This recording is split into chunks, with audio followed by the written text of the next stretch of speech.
Compare చేసుకుంటూ నువ్వు కుక్క అంటే నువ్వు కుక్క అనుకుంటూ ఇంత పెద్ద సెలబ్రిటీ అలా అయ్యింది అంత నీచంగా అంత పబ్లిక్ గా తిట్టుకోవడం ఏంటండి? మళ్ళీ ఎవరైనా ఏదైనా మాట్లాడితే అందరూ మాట్లాడే వాళ్ళే అంటారు, మరి మాట్లాడరా మీరు పబ్లిక్ గా తిట్టుకుంటున్నప్పుడు? హలో అండి, వెల్కమ్ టు అన్వీస్.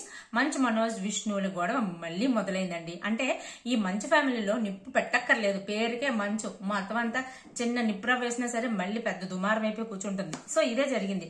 అంతకుముందు జరిగిన గొడవ మనందరికీ తెలిసిందే కదా.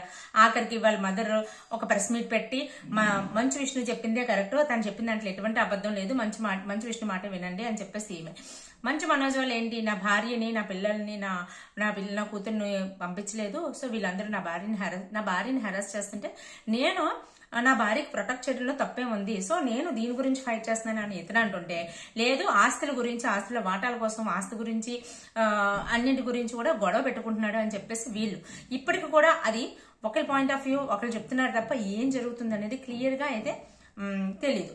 అయితే మంచు మనోజ్ ఏమంటాడంటే, మోహన్ బాబు యూనివర్సిటీలో జరుగుతున్న అవకతవకలు నేను అడిగాను కాబట్టి వీళ్ళందరూ కోపం వస్తుంది, అక్కడ ఇష్టం వచ్చినట్టు చేస్తున్నారు, అక్కడ వచ్చిన డబ్బులు తీసుకొచ్చి మంచు విష్ణు ఇంకొక దగ్గర అంటే సినిమాల్లో వాటిలో పెట్టేస్తున్నాడు అని చెప్పి. సో అలాంటప్పుడు ఏంటంటే మంచు మనోజ్ నాకు కూడా రెస్పాన్సిబిలిటీ ఉంటుంది కదా, అంటే నాకు కూడా షేర్ ఉంటుంది, నాకు కూడా అన్ని చెప్పాలి కదా, సో వీళ్ళు ఇష్టం వచ్చినట్టు వీళ్ళు చేసేసుకుంటున్నారు, చాలా అవకతవకలు జరుగుతున్నాయి, చాలా కంప్లైంట్స్ వచ్చాయని చెప్పి ప్రీవియస్ లో చెప్పిన మాటలు ఇవన్నీ. సో వీళ్ళు ఏమంటారు అంటే ఇవన్నీ అబద్ధాలు, ఏం లేదు, తిను ఒక యూనివర్సిటీ నడుపుతున్నప్పుడు చాలా జరుగుతుంటాయి, ఫీజుల గురించి దీని గురించి మేము తీసుకుంటూ ఉంటాం, దాన్ని అవకతవకలు అనుకుంటేలాగా మేము చాలా మందికి హెల్ప్ చేసి చాలా పేద విద్యార్థులకు కూడా హెల్ప్ చేసాము అని చెప్పి మంచు మోహన్ బాబు గారు వీళ్ళందరూ కూడా ఇలా చెప్పారు. సో ఇది అయితే ఓవరాల్ గా ఏంటంటే తిను మనసులో ఒకటి పెట్టుకున్నాడు, వాళ్ళు మనసులో ఒకటి పెట్టుకున్నారు అన్నదానిగా జరిగింది. ఆ ప్రాసెస్ లోని విలేకరుల వాళ్ళు మంచు మనోజ్ని వాళ్ళ ఇంటి లోపలికి రానివ్వలేదు, గేట్ వేసేసారు, లోపల పాప ఉండిపోయింది, ఆ పాపని ఇచ్చానని చెప్పి గోల్ చేయడం, తర్వాత విలేకరుల దగ్గరికి మంచు మనోజ్ వెళ్ళడం.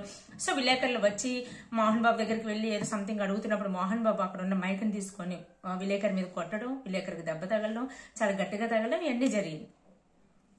సో అక్కడతో వాళ్ళ మదర్ ప్రెస్ మీట్ పెట్టిన తర్వాత రాను సర్దుమణిగిపోయిందో లేకపోతే కామప్ అయిపోయారు, ఎవరు గొడవల్లో ఎవరు కామ్లో వాళ్ళు ఉండిపోయారు.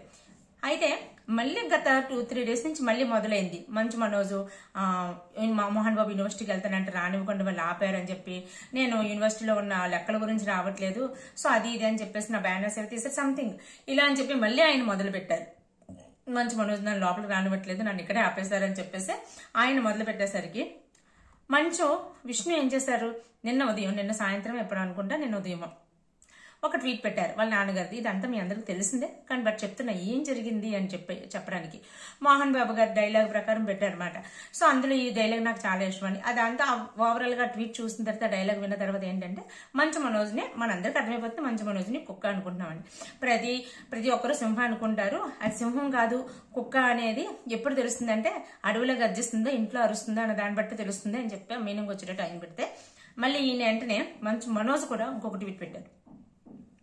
ఆ ట్వీట్లో ఏం పెట్టారు, సో కన్నప్ప మన కృష్ణరాజు గారు, రెబల్ స్టార్ కృష్ణరాజు గారు కన్నప్పలో యాక్ట్ చేసి ఆయన ఒక యాక్ట్ చేస్తే, అలాగే అతను సింహం, అతనిలాగా సింహం అవ్వాలనుకుంటూ యాక్ట్ చేస్తున్న వాళ్ళు నువ్వు కూడా నువ్వు ఒక కుక్కవే తప్ప సింహం కాలేవు అని చెప్పి నీకు ఈ జన్మలో నీకు తెలుస్తుంది అని చెప్పి ఇతను రీట్వీట్ చేయడం. సో మళ్ళీ దాని తర్వాత మంచు మనోజ్ ఏం చెప్పారు, దమ్ముంటే ఆడవాళ్ళ జోలికి రావడం, ఆడవాళ్ళతో మాట్లాడడం ఇవి కాదు, ఏదైనా ఉంటే కూర్చొని మాట్లాడదాం, దమ్ముంటే రండి అని చెప్పి మళ్ళీ ట్వీట్ చేశారు. అంటే కూర్చొని మాట్లాడదాం అనేది మాత్రం ఆయన ఒకటి లాస్ట్ ట్వీట్ లో మాత్రం అదొకటి మెసేజ్ పెట్టారు.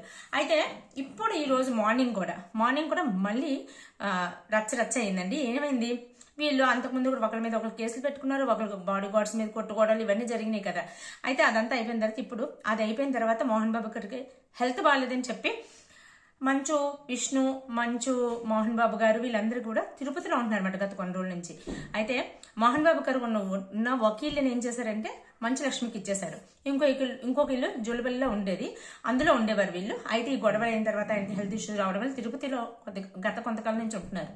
అదే ఇంట్లో ఇప్పుడు మంచు మనోజ్ ఉంటున్నారు. సో ఇప్పుడు ఈ రోజు నిన్న ఈవినింగే మోహన్ బాబు గారు కలెక్టరేట్ ఆఫీస్కి వెళ్లి కంప్లైంట్ చేశారంట. యాజ్ ఏ సిటిజన్ యాక్ట్ కింద నా ఆస్తి నేనే అనిపించాలి, కొంతమంది నా ఆస్తుల్ని కబ్జా చేశారు, నా ఆస్తుల్ని అంటే బలవంతంగా ఆక్రమించుకోవడానికి చూస్తున్న వాళ్ళందరినీ ఖాళీ చేపించండి, కేవలం ఒక జుల్పల్లి ఇల్లే కాదు మిగతా ఆస్తులు ఏవైనా సరే నేను సంపాదించుకున్న ఆస్తులు నేను మాత్రమే అనుభవించాలి అని చెప్పి ఆయన కలెక్టరేట్ ఆఫీస్కి వెళ్ళి ఇంకా పోలీస్ డిపార్ట్మెంట్స్కి వెళ్ళి అందరి దగ్గరికి వెళ్ళి కంప్లైంట్ చేశారనమాట. సో దానికి గాను మంచు మనోజ్ మళ్ళీ ఈ రోజు కలెక్టరేట్ ఆఫీస్కి వెళ్ళి ఆయన ఏం ఎక్స్ప్లెనేషన్ ఇచ్చారో ఆయన ఒక ఎక్స్ప్లెనేషన్ ఇచ్చారు, పిలిపించుంటారు మేబీ.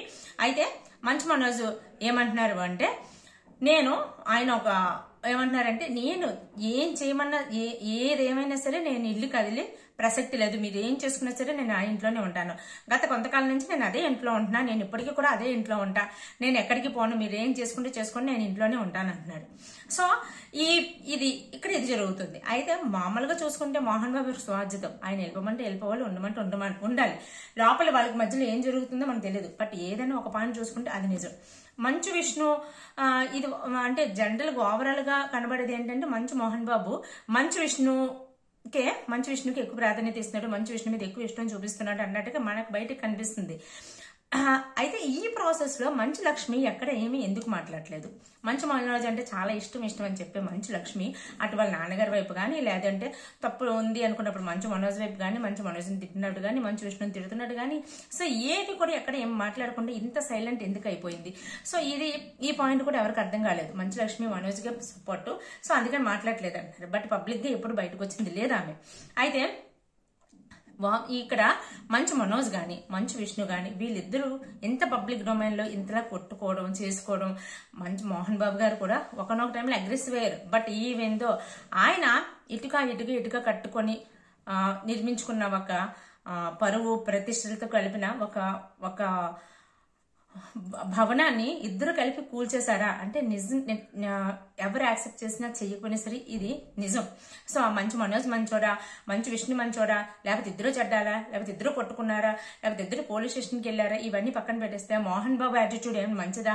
అతని గురించి ఎలా మాట్లాడతారు అంటే ఆయన మంచా చెడా పొగరా కాదా, రజనీకాంత్ తో సింగిల్ వర్డ్ గా అంటే నువ్వు అని మాట్లాడాడా, చిరంజీవి నువ్వు మాట్లాడాడా, ఇవన్నీ పక్కన పెట్టేస్తే ఆయనకంటూ ఒక పరువు ప్రతిష్ట సమాజంలో ఒక గౌరవాన్ని సంపాదించుకున్నారు, మెంబర్ ఆఫ్ పార్లమెంటరీ అతను. సో ఇంత హోదా ఉన్న అతన్ని, సమాజంలో ఒక పరువుతో ఉన్న అతన్ని వాట్ ఎవర్ ఇట్ ఈస్, వాళ్ళు తప్పులు చెప్పుకుంటారు గొప్పలు చెప్పుకుంటారు, ఇవన్నీ పక్కన పెట్టినా సరే మోహన్ బాబు గారు అంటే ఒక లెవెల్ ఉంటది. ఆ లెవెల్ ని ఈ రోజు వీళ్ళిద్దరు కలిపి గంగపాలు చేసేసారా? ఆ పెద్ద పరువు కాస్త ఆయనది ఒక స్టైల్ అంటూ ఉండేది. మోహన్ బాబు గారు పొగరు ఎక్కువ, ఇవి అన్ని ఉండేవారు.